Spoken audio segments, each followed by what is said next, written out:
एक शाम प्राची टीवी पर सीरियल देख रही होती है। तभी उसकी सास वहां आती है। अरे सीरियल में तो ऐसे मग्न है जैसे आज रात का खाना पड़ोसी आकर बनाएंगे।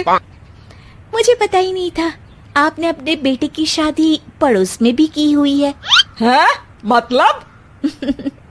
मतलब इस घर में सारा काम बहू ही करती है, आप तो सिर्फ खर्राटे मारती हैं। अच्छा जी, फिलहाल तो तुम आराम फरमा रही हो, चलो जाओ, ये मेरे टीवी देखने का समय है। आहा, इसीलिए मुझे भगाया जा रहा है। सॉरी, अब तो बिल्कुल नहीं जाऊंगी। प्राची की इस बात पर दोनों सास बहू के बीच टीवी रिमोट के पीछे बच्चों जैसे छीना झपटी शुरू हो जाती है, जिसके बीच श्लोक भी काम से घर वापस आ जाता है। आज मेरी चूहे बिल्ली की जोड़ी किस बात पर झगड़ रही है? अरे तेरे बीवी मुझे टीवी ही नहीं देखने दे रही। अरे तुम्हारी मम्मी मुझे खाना बनाने के लिए फोर्स कर रही है।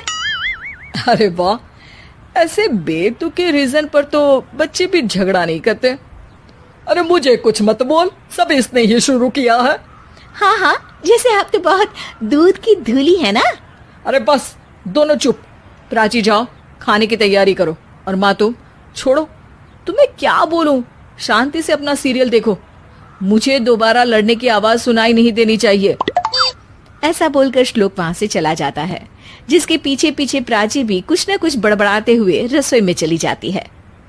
हाँ हाँ, सासू जी को तो कुछ बोलेंगे ही नहीं, बस मुझ पर ही हुक्म चलता है, खाना बनाओ, जैसे मैं इनके घर में खाना बनाने के लिए आई हूँ। इसी तरह शाम बीतती है और रात को श्लोक और प्राची की सास खाना खाकर सोने चले जाते हैं, लेकिन प्राची गुस्से में कुछ खाए बिना काम में ही लगी रहती है। इस घर में किसी को घंटा फिक्र नहीं पड़ता, मैं खाऊं या भूखी रहूं। प्राची कुछ देर के लिए रसोई से बाहर जाती है और जैसे ही वापस आती है तो वहां दूध का भरा ग्लास देखकर हैरान रह जाती है। फिक्र पूरी है, बस दिखाना नहीं है। प्राची दूध पीकर सोने चली जाती है और अगली सुबह एक बार फिर सास बहू का कार्टून नेटवर्क स्टार्ट हो जाता है। ये तुमने ही किया है। अरे अजीब जबरदस्ती है, मैं बोल रही हूँ मैंने कुछ नहीं किया। दोनों ने मिलकर पूरे घर को पागल खाना बनाया हुआ है। यहाँ कोई नॉर्मल इंसान तो रह ही नहीं सकता, इसीलिए अब पड़ोसी क्या रिश्तेदार भी घर आने से कतराते हैं। और सुन बेटे, तू भी चंगा, तेरी माँ भी चंगी, तेरी बीवी भी चंगी, रिश्तेदार। हाँ जी, आपको नहीं पता क्या, गंगाधर ही शक्तिमान है, रिश्तेदार ही। हाँ हाँ, बस समझ गया। कभी जानवरों जैसे लड़ेंगी तो कभी जुगलबंदी करेंगी। भाई मैं आप दोनों के बीच में नहीं फंसना चाहता। सास बहू की इस मनमौजी जोड़ी से परेशान होकर श्लोक अपना सिर खुजलाता वहां से चला जाता है। चलो अब मैं भी कीर्तन में जा रही हूँ। इस पर जैसे ही सास कमरे में अपना पर्स लेने जाती है तो वहां नाश्ते की प्लेट रखी देख मुस्कुराने लगती है और नाश्ता करके घर से बाहर निकलते हुए कुछ पैसे टेबल पर रख जाती है, जिसके कुछ देर बाद सिलेंडर वाला घर आता है। ओ मोरी मैया, मैं सिलेंडर के बारे में तो बिल्कुल भूल ही गई थी। घर खर्च के सारे पैसे भी मम्मी के पास है और श्लोक से बोला तो उल्टा 4 बात सुनाएंगे। प्राची ये सोच ही रही होती है कि अचानक उसका चेहरा चमक उठता है और वो घर में आकर इधर उधर देखने लगती है। तभी उसकी नजर टेबल पर रखे पैसों पर पड़ती है, जिन्हें वो सिलेंडर वाले को दे देती है। ये सब श्लोक देख लेता है। अच्छा बेटे, इतना बड़ा घोटाला, सबके सामने मैं तेरी दुश्मन और पीठ पीछे तेरी मेरी यारी। इस पर श्लोक एक प्लान बनाता है और शाम को सब एक साथ बैठे होने पर बोलने लगता है। माँ, तुम दोनों की बहुत लड़ाई होती है, इसलिए मैं सोच रहा हूँ कि प्राची को उसके घर छोड़ाऊं, इससे वो भी खुश रहेगी और तुम भी। अचानक श्लोक की ये बात सुनकर सास बहू शौक से उसकी तरफ देखती हैं। अरे ऐसे कैसे घर छोड़ाओगे, मुझे कहीं नहीं जाना। अरे तुमने बोला नहीं पर मैंने सुन लिया, तुम्हें मम्मी के साथ रहना अच्छा नहीं लगता, मुझे पता है।